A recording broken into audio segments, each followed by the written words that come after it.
We were supposed to confess our deepest secrets after 10 years of marriage, a fresh start. My secret was cheating once, his was that he's been secretly funding his ex-girlfriend's business for 5 years, telling me she was bankrupt. Now I have to decide if I want to tell her husband, or let both our families burn. I was dating this guy Brent. This was my first really serious relationship, like the kind where you start thinking about the future and meeting each other's families and all that. I was completely head over heels for this man. And I thought he felt the same way about me. Brent had this thing about Vegas. He was obsessed with it. Every time we talked about travel or fun weekend ideas, he'd bring up Vegas. He'd scroll through Instagram looking at all these fancy hotel posts and expensive restaurant photos, talking about how amazing it would be to do a real Vegas trip someday. His birthday was coming up in March, and I wanted to do something special for him. This was going to be our first big milestone together, and I was so excited to show him how much he meant to me. I started planning this elaborate Vegas weekend, the works. I spent weeks researching everything. I wanted it to be perfect. I booked us a room at the Bellagio with the fountain view because he'd mentioned how cool that would be. I made reservations at the steakhouse he'd been talking about for months, the one with the dry-aged beef and the crazy wine list. And the big surprise, a helicopter tour over the strip. The helicopter thing was his dream. He'd mentioned it probably 50 times, always saying how incredible it would be to see Vegas from the air. It cost $800 for both of us. But seeing his face light up when I told him about it, totally worth it. The whole weekend cost me $3,000 after flights, hotel, meals, and activities. But I was making good money at my job I'd been saving up, and I wanted to spoil the man I loved for his birthday. This felt like what people in serious relationships did for each other. Friday night when we checked in, Brent went absolutely crazy taking photos of our room. He was posting everything to his Instagram stories. The fountain view, the fancy bathroom, the champagne I'd ordered for the room. He kept talking about how this was the life and how amazing everything was. At dinner that night he ordered the most expensive cut on the menu without even looking at the price. 2 bottles of wine. He was filming himself cutting into this massive steak, posting it all over social media with the restaurant's location tagged. I was just happy seeing him so excited and having such a good time. Saturday morning was the helicopter tour, and you guys, this man was like a kid in a candy store. He spent the entire 20-minute flight filming himself with the Vegas skyline behind him. The pilot actually had to tell him twice to keep his seatbelt fastened, because he kept trying to get better angles for his videos. Here's the thing that should have been a red flag, but I was too in love to notice. He didn't tag me in a single post from the entire weekend. Not one. All these photos and videos of our romantic getaway, and it was like I didn't even exist. But I told myself he just wanted to keep our relationship private or whatever. Saturday night we hit the casino, and that's where things started getting weird. Brent lost $400 at blackjack pretty quickly, then kept asking me for more cash. I gave him another $200 because I figured it was his birthday weekend and he deserved to have fun. Then he started buying rounds of drinks for random people at the bar using my credit card. When I suggested maybe we should head back to the room and spend some time together, he told me to stop being controlling for wanting to spend time with my boyfriend on his birthday weekend that I'd planned and paid for. But the real underfront show happened Sunday night. We met up with his college friends at this bar downtown for Seth's birthday roast. Seth was getting married soon and they'd planned this whole roast thing where people would get up and make jokes about him. It seemed like harmless fun. Brent had been drinking since noon that day. His friends Simon and Ricky were already pretty drunk when we got there. They'd rented out the back room and set up a microphone for people to take turns roasting Seth. At first it was actually funny. People were making jokes about Seth's terrible haircuts in college, how he texts his fiancée every 10 minutes, normal friend group stuff. Everyone was laughing. Seth was taking it well. Good vibes all around. Then Brent grabbed the microphone. I'll never forget what happened next as long as I live. Hold up. I got something to say about desperate women. He announced into the microphone, looking directly at me. This desperate woman thinks buying me makes her special. Fake Paris helicopter rides and overpriced steak. She treats me like her little purse dog. The room erupted in laughter. Simon was recording the whole thing on his phone. I was sitting there in complete shock, feeling like I was going to throw up. Brent pulled the helicopter tour tickets from his wallet and waved them above his head like trophies. Helicopter passes. Like I'm some basic tourist. My ex took me on private jets to actual destinations, not tourist traps for idiots with more money than sense. The laughter got even louder. Ricky stood up and raised his beer like he was making a toast. Bro, just dump her already. And then Brent said the thing that will haunt me forever after she pays for Simon's bachelor party next month. Why waste a good ATM? A good ATM? A good ATM? These men were treating me like I was some kind of joke. Some pathetic woman who throws money at men for attention. And my boyfriend, the man I loved, the man I just spent $3,000 on for his birthday, was leading the charge. I stood up, walked over to where Brent was standing and took the microphone from his hands. You're right about one thing, I said into the microphone, looking directly at Brent. Dogs are loyal. You're more like a parasite. And parasites always crawl back on their knees when their host cuts them off. I set the microphone on the nearest table and walked out of that bar with every ounce of dignity I had left. Brent followed me to the parking lot, suddenly sober and stumbling over apologies. But I was done. I got in my car and drove home alone. He took an Uber back to his place that night. Monday morning, he texted me asking if I was still mad, like I was overreacting to some minor disagreement. Tuesday, he called twice. I didn't answer. Wednesday, he showed up at my office with grocery store flowers and gas station coffee, trying to apologize. I told security I didn't want to see him. By Friday, he was leaving these pathetic voicemails about how drunk he was, how his friends pressured him into the joke, how he never meant any of it. He promised to pay me back for Vegas and take me somewhere nice to make up for everything. The voicemails got longer and more desperate each day. 2 weeks later, he was still calling. He left this message about Simon's bachelor party coming up, asking if we could talk about it. He mentioned that deposits had already been made based on my previous agreement to help with expenses. Previous agreement. I had never agreed to pay for anyone's bachelor party, but apparently Brent had been telling his friends that I would. 3 weeks after Vegas, this man showed up at my apartment building at 11 p.m. on a Thursday night. My security guard called up to ask if I wanted to see him. I could see him through my window pacing back and forth on the sidewalk like a lost dog. He looked exactly like what he was, a parasite who just realized his free ride was over. I told security not to let him up. I watched him pace for 20 minutes before he finally left. He called me 6 times that night. I didn't answer any of them. Turns out Simon's bachelor party was real and the deposits Brent had mentioned were real too. Simon had been texting me directly asking about payment plans because Brent had promised his friends a weekend they couldn't afford on their own. This man had been planning to use me as his personal ATM for his friends' entertainment. And when I refused to play along, suddenly I was the crazy ex who couldn't take a joke. But I wasn't done with Brent yet. Not even close. He wanted to humiliate me in front of his friends and then expect me to keep funding his lifestyle. He was about to learn exactly what happens when you bite the hand that feeds you. Stay tuned for update 1 because this story is just getting started. First update, the response to my last post was insane. Some of you called me savage. Others said I should have dumped his ass way sooner. And honestly, you're all right. Shout out to whoever said parasites always show their true nature when the money stops flowing. You nailed it. So here's what happened after I left Brent pacing outside my building like a lost puppy. The very next morning, Friday, my phone started buzzing at 6 a.m. Not just calls, this fool was texting me paragraphs, long, desperate essays about how he was going through something and how his friends bring out the worst in him. He swore up and down that the Vegas weekend meant everything to him and that he was planning to surprise me with something special to show his appreciation. I screenshotted every single message, but didn't respond to any of them. Then, Simon started blowing up my phone. Apparently, Brent had been telling all his friends that I was just taking time to cool off and that everything was still on track for the bachelor party. Simon was texting me about hotel preferences and asking if I wanted to upgrade their rental car to something more fun. The audacity of these grown men expecting me to fund their boys' weekend after what Brent pulled. I decided it was time for Brent and me to have a real conversation. Not these pathetic voicemails and text walls, but a face-to-face where he couldn't hide behind his phone screen. So I texted him back for the first time in over a week. We need to talk. Meet me at the coffee shop on 5th Street tomorrow at 2 p.m. He responded within 30 seconds. Yes, thank you. I'll be there. I love you so much. I wanted to throw my phone across the room. Saturday rolls around and I get to the coffee shop 15 minutes early.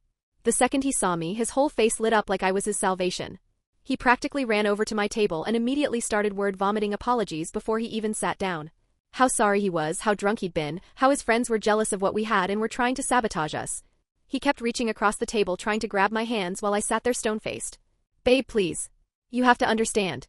Simon and Ricky have been giving me SH for months about how you spoil me. They made me feel like less of a man. I was just trying to prove something stupid and it came out all wrong. I let him ramble for a full 10 minutes. He told me how he'd been thinking about proposing soon, how he wanted to take me to meet his parents, how he'd already started looking at rings online. Rings. This man thought a few pretty words would make me forget that he called me desperate and compared me to an ATM in front of all his friends while they recorded it. Finally, I cut him off. Are you done? I just need you to know that everything I said was you're the best thing that's ever happened to me. I don't deserve you, but I'm going to spend every day making this up to you. You're right. You don't deserve me and you're definitely not going to make anything up to me. The look on his face was priceless. Pure panic. What do you mean? I mean we're done, Brent. Completely done. Now this is where it got interesting. Instead of accepting it like a normal person, Brent completely lost his mind. His voice got louder and people started staring at us. He started listing everything he'd ever done for me, which was hilarious because the list was embarrassingly short. Apparently driving me to the airport once and helping me move a dresser up 2 flights of stairs were supposed to balance out $3,000 in public humiliation. You can't just throw away all this months over one stupid joke. I was drunk. It wasn't a joke, Brent. Jokes are funny. What you did was show everyone exactly what you think of me. That's not what I think of you. I was trying to be funny by calling me desperate. By telling your friends I'm an ATM. By waving around the tickets I bought you like they were evidence of how pathetic I am. He started backtracking fast. Suddenly it was all about how much pressure he felt from his friends. How they were always making comments about our relationship. How he felt emasculated. He actually used the word emasculated like his fragile ego was my responsibility to protect. But then he said something that made my blood boil. Look, Karen used to make me feel like about money too. She was always throwing her family's wealth in my face, making me feel small. When I met you, I thought you understood that I needed to feel like a man in this relationship. Karen, his precious ex. The same Karen he'd been stalking on Instagram and comparing me to for months. Now she was somehow the villain in his story. And I was supposed to be grateful that he let me spend my own money on him. So you decided to humiliate me in front of your friends to feel like a man? That's your solution? I wasn't trying to humiliate you. I was just I don't know. I was drunk and stupid. You were showing off. You wanted your friends to think you had me wrapped around your finger. You wanted them to see that you could treat me like garbage and I'd still keep paying for your fun. This hit too close to home because he got quiet, like dead silent for almost a minute. Then he tried a different approach. The wounded puppy routine. Fine. You're right. I underscore up. But people make mistakes and people who love each other work through them. If you really cared about me, you'd give me a chance to fix this. If you really cared about me, you wouldn't have done it in the first place. So that's it. All months down the drain because I said some stupid when I was drunk. No, Brent. All months down the drain because you've been using me for months and I finally saw you for what you really are. He started getting aggressive then. His voice was getting louder and his arguments were getting nastier. He accused me of being stuck up. Said I used money to control people, claimed I never really loved him and was just trying to buy his affection. The complete ficking audacity of this man to flip the script and make me the villain in his sob story. You know what? Maybe my friends were right about you. Maybe you are desperate. Maybe you do use your money to manipulate people because you can't get them to stay any other way. The coffee shop was dead silent. Everyone was staring at us now. I stood up, grabbed my purse and looked down at him. You want to know what's desperate, Brent? Begging someone you just insulted to keep funding your lifestyle. That's desperate. I started to walk away but he grabbed my arm. What about Simon's bachelor party? We already made commitments. People are counting on this. And there it was. The real reason for this whole performance. Not because he loved me or missed me or wanted to make things right. Because he needed my credit card for one more weekend. That sounds like a you problem. You can't just leave me hanging like this. I already told everyone it was handled. Then you better figure out how to handle it yourself. I walked out of that coffee shop feeling like a goddamn queen. But the story doesn't end there because apparently Brent still didn't get the message. Sunday night he showed up at my apartment again. This time he brought reinforcements. Simon and Ricky were with him and they all looked like they'd been drinking. My doorman called up and asked if I wanted to see them, and I told him absolutely not. But these idiots didn't leave. They stayed outside my building for 2 hours. I could see them from my window, taking turns trying to call me and pacing around like lost puppies. Neighbors were staring. It was embarrassing as hell. Finally, my doorman came up personally to tell me that other residents were complaining and asking if I wanted him to call the cops. I told him to give them one warning to leave, and if they didn't then yes, call the police. That got them moving. Monday morning I woke up to 17 missed calls and a dozen text messages from all three of them. Brent was still doing his apologetic routine, but Simon and Ricky were taking a different approach. Simon's messages were trying to convince me that Brent was going through a rough patch and that I should be more understanding. Ricky was more direct. He basically told me I was being dramatic and that guys say stupid when they drink and I needed to get over it. But here's the thing that's got me absolutely raging. I found out through a mutual friend that these have been telling people that I'm the crazy one, that I overreacted to a harmless joke, and that I'm holding the bachelor party hostage because I'm bitter about the breakup. They're literally spinning this like I'm the villain, like I'm some psycho ex who can't take a joke and is now trying to ruin everyone's fun out of spite. I'm about to show these boys what spite actually looks like. Stay tuned, Reddit. This is about to get really interesting. Second update, you guys. This situation has escalated in ways I never could have imagined. I'm actually shaking as I type this. So remember how my last post ended with Brent and his friends harassing me outside my building until security threatened to call the cops? Well, I thought that was rock bottom. I was wrong. Tuesday evening I was finally feeling somewhat normal again. I'd been ignoring their constant calls and texts since Monday, and I thought maybe they were finally getting the message that I wasn't going to change my mind about the bachelor party funding. I decided to make myself a nice dinner. Pasta with some wine, loud music playing while I cooked. It felt good to be in my own space, doing normal things, trying to move on from this whole mess. I was in the kitchen stirring the sauce when I heard a noise from my living room. At first I thought it was just the neighbors or something outside, but then I heard it again like furniture moving. I turned off the music and listened. Dead silence. Then I turned around and nearly had a heart attack. Brent was standing in my living room going through my stuff. I immediately demanded to know how he got in. My door was locked. I had the deadbolt engaged. There was no way he should have been able to get inside. He said he came in through the fire escape window. Just said it casually, like breaking into someone's apartment was completely normal. I was terrified. This man had climbed up the outside of my building and broken into my home while I was there cooking dinner. The level of violation I felt was indescribable. I told him to get out immediately, but he said he wasn't leaving until I told him the truth. I asked what truth. He'd been going through my dresser, my closet, even my bathroom cabinets, looking for evidence of another man. He was completely convinced that the only reason I'd broken up with him was because I'd been cheating and found someone better. He was looking for extra toothbrushes, men's clothes in my laundry, a second phone charger, anything that would prove another guy had been spending time in my apartment. I told him there was no other guy, that I broke up with him because he humiliated me and tried to use me for money. He didn't believe me. He was convinced that I'd been cheating, and that's why I'd suddenly turned cold and vindictive toward him. In his twisted mind, there was no way a woman would leave him unless she had someone else lined up. I told him he was being insane and needed to leave right now. That's when he got aggressive. He said he wasn't going anywhere until I admitted what I'd done and apologized for lying to him and his friends. He said he knew I'd been telling people things about him to make him look bad. And he knew there was another guy involved. When I told him he needed to leave or I was calling the police, he said, "Go ahead." But he wasn't leaving until he got answers. He said if I tried to make him leave, maybe some of my nice things would get broken in the process. Maybe my laptop would accidentally get smashed. Maybe my TV would fall over. Accidents happen when people are upset. That's when I realized I was in serious danger. This wasn't just an angry ex. This was someone who had broken into my home and was now threatening to destroy my property if I didn't comply with his demands. I managed to grab my phone and step into the bathroom, where I quickly texted my brother Logan. "Emergency. Brent broke into my apartment through window here, now threatening me. Please come immediately." Logan lives about 20 minutes away. But he must have driven like hell because he was banging on my door 15 minutes later. When I let him in, he took one look at my face and asked where Brent was. Brent was still in the living room. And when he saw Logan, he tried to act like nothing was wrong. He greeted Logan like they were old friends and he was just visiting normally. Logan asked him how he'd gotten into the apartment. Brent tried to deflect, saying we'd been talking and working things out. Logan asked again how did he get in because he knew I'd been keeping my door locked since the breakup. That's when Brent admitted he'd come in through the fire escape window. He said he just needed to talk to me and I wasn't answering his calls. Logan's face went completely dark. He told Brent that what he just described was breaking and entering and that he needed to leave immediately. Brent said this was between him and me and Logan had no right to interfere in our relationship. Logan said there was no relationship. I told Brent it was over and he just committed a crime by breaking into my apartment. Brent started getting defensive, saying he used to contribute to rent here and still had rights. Logan asked what rights those were since Brent's name wasn't on the lease and I'd already told him the relationship was over. Brent couldn't answer that. Logan physically grabbed Brent by the arm and walked him to the door. Brent tried to resist, saying he wasn't done talking to me. But Logan is bigger and stronger and wasn't having any of it.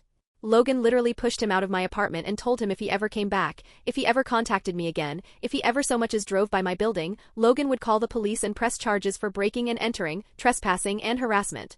Brent tried to argue from the hallway, saying Logan couldn't threaten him and that this wasn't over. Logan said it was completely over, and if Brent didn't understand that, he could explain it to the police. I thought that would be the end of it. I thought maybe having someone physically remove him from my apartment would make Brent realize how far over the line he'd gone. I was wrong again. Thursday morning, my coworker Jill came up to me looking concerned and showed me her phone.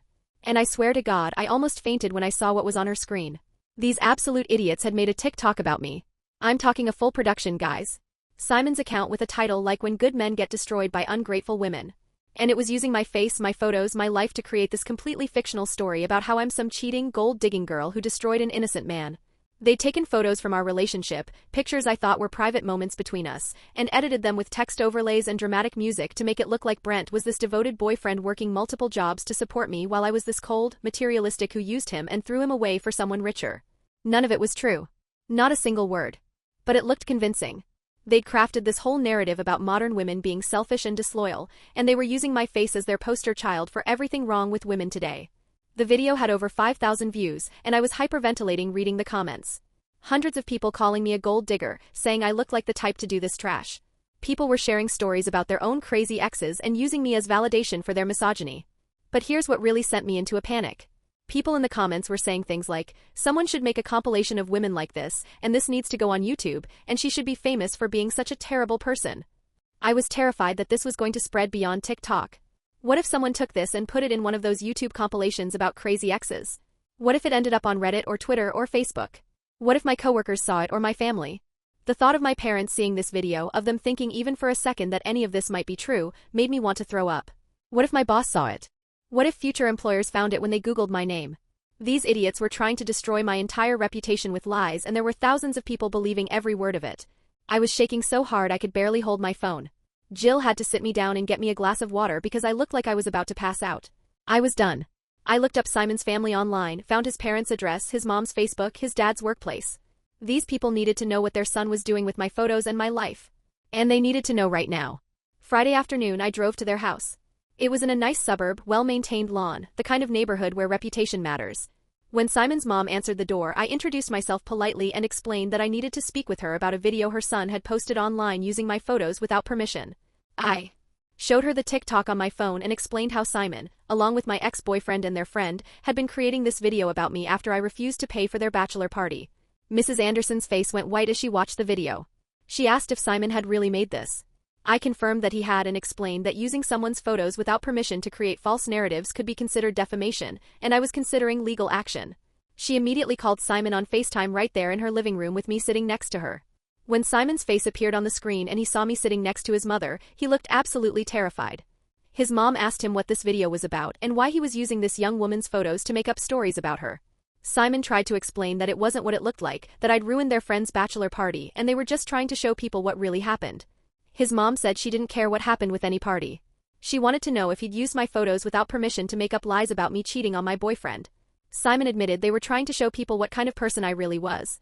His mom asked if he was making up stories about me being unfaithful and materialistic using pictures from my personal life. By this point, Simon's dad had come into the room, and when he understood what was happening, he was even more furious than his wife. He told Simon to take that video down immediately and call his friends to tell them to delete any other videos about me. Simon tried to argue, saying they had a right to tell their side of the story. His dad said they had no right to use my photos to make up lies about me. And if Simon didn't delete the video right now, he could find his own place to live and pay for his own car insurance. Within an hour, Simon's TikTok was deleted, and I had a text apology from him. But you guys, I have a feeling this still isn't over. These three have shown me that they're willing to break into my home, threaten my property, and use my image to create fake stories about me. They're escalating every time I shut down one of their tactics. I'm documenting everything now, taking screenshots, keeping records. If they try anything else, I'm going straight to the police with everything I have. But part of me is scared about what they might try next. Because if Brent is willing to break into my apartment, what else is he willing to do? Last update. I cannot believe how this whole situation ended.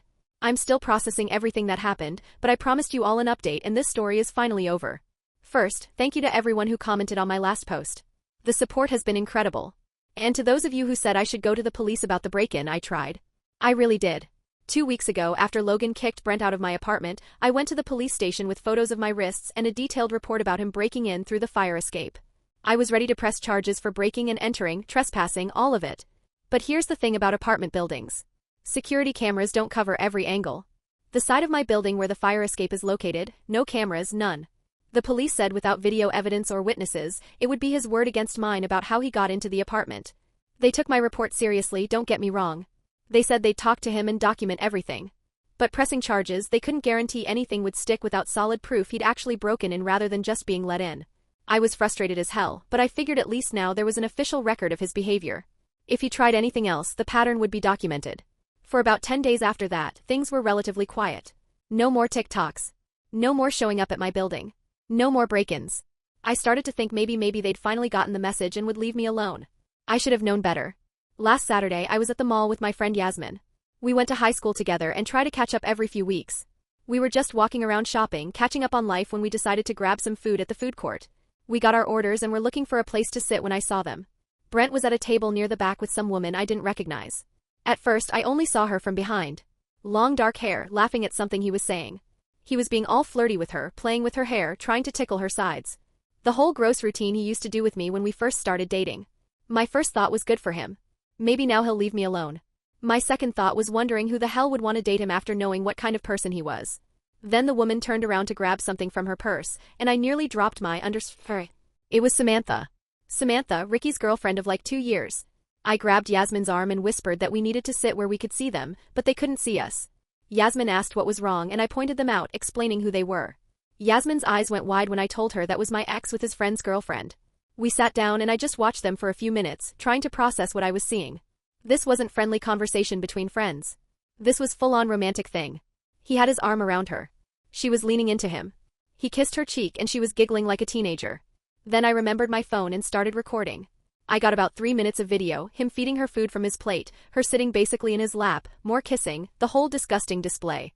Then they got up, held hands and walked out of the food court together like a couple. I was sitting there stunned. Absolutely stunned. Here was Brent, the guy who'd been calling me a cheater and breaking into my apartment looking for evidence of another man, and he was the one running around with his friend's girlfriend behind everyone's back. The hypocrisy was unreal. This man had been so convinced that I must be cheating because that's exactly what he was doing. He was projecting his own guilty behavior onto me. Yasmin was just as shocked as I was. She kept asking if I was sure it was Ricky's girlfriend, if maybe they'd broken up and I didn't know. But I follow Samantha on Instagram. She'd posted a photo with Ricky just 3 days ago talking about their anniversary dinner. I spent the rest of the weekend thinking about what to do with this information. Part of me wanted to just forget about it and move on with my life. These people had caused me enough stress and drama. But another part of me kept thinking about Ricky. Yeah, he'd been a complete to me with that TikTok and all the harassment, but he was also being betrayed by 2 people he trusted. His best friend and his girlfriend were carrying on behind his back and he had no idea. Did he deserve to know? Did I have any obligation to tell him? I was still debating this when the decision was made for me. Wednesday evening I was at home watching Netflix when my phone started ringing. Brent's number. He was calling to gloat. Apparently, word had gotten around our mutual social circles that I'd tried to file a police report about the break-in and that it hadn't gone anywhere. He was calling to tell me how stupid I was for thinking the cops would take my side, how I'd embarrassed myself by trying to get him in trouble when I had no proof of anything. He was laughing about it, actually laughing about breaking into my apartment and terrorizing me. Then he started in on the usual thing, how I was crazy, how I'd overreacted to everything, how his friends all thought I was psycho and he was lucky to be rid of me. But then he said something that made my blood boil. You know what the funny thing is? I'm already doing better without you. Found someone who actually appreciates me. Someone who doesn't try to control me with money. Someone who knows how to treat a man right. The smugness in his voice was unbearable. Here he was bragging about his affair while calling me crazy for being upset about his behavior. I found myself laughing. Actually laughing. He asked what was so funny. I told him I had something for him, something special, something he really deserved. He got suspicious then asking what I meant. I said he'd find out at midnight that he was going to get exactly what was coming to him. He tried to get me to explain but I just hung up. At 11:58 p.m. I sent the video not to Brent to Ricky. I sent it with a simple message. Thought you should know. I'm sorry you're finding out this way. Then I turned off my phone and went to bed. I didn't turn my phone back on until noon the next day. And when I did, it was chaos. 40 missed calls, 35 text messages, voicemails from Brent, from Simon, from Ricky, even from Samantha. Apparently, Ricky had gone straight to Brent's apartment after getting the video. I don't know all the details of what happened, but from the voicemails it was clear there had been a major confrontation. Ricky was devastated. His voicemail to me was him crying, thanking me for telling him, saying he had no idea, and asking if I knew how long it had been going on. Brent's voicemails were pure rage. He was screaming about how I'd ruined his life, how I was a vindictive, how I destroyed his friendship with Ricky over my own petty revenge. Simon's messages were trying to play peacemaker, saying everyone needed to calm down and work this out like adults.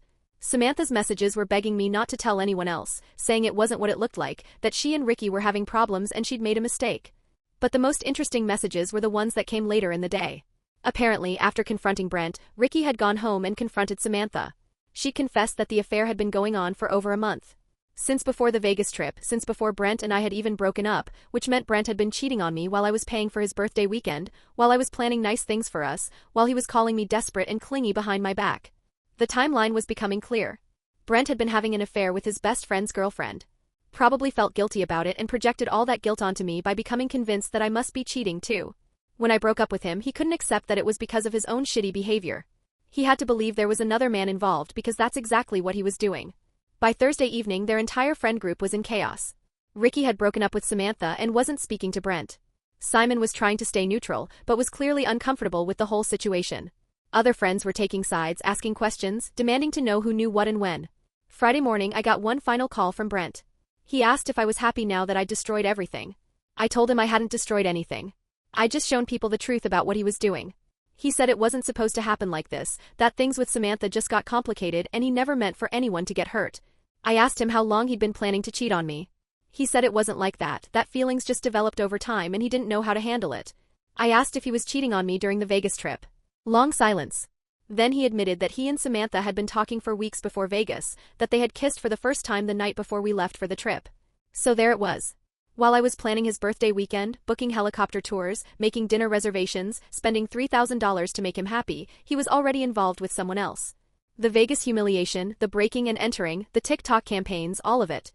It was coming from a man who had been betraying me from the beginning and was too much of a coward to just break up with me. Honestly, I told him that if he'd just been honest from the start, none of this would have happened. If he'd just said he had feelings for someone else instead of taking my money and then humiliating me in public, we could have ended things civilly. I told him I didn't care about his apologies anymore. The time for apologies was 2 months ago when he could have made different choices. Then I hung up and blocked his number for good. It's been a week since all of this went down and I'm finally starting to feel like I can move on with my life. Ricky and Samantha are done. She moved out of their shared apartment and is apparently staying with friends while looking for her own place. Sometimes the trash really does take itself out.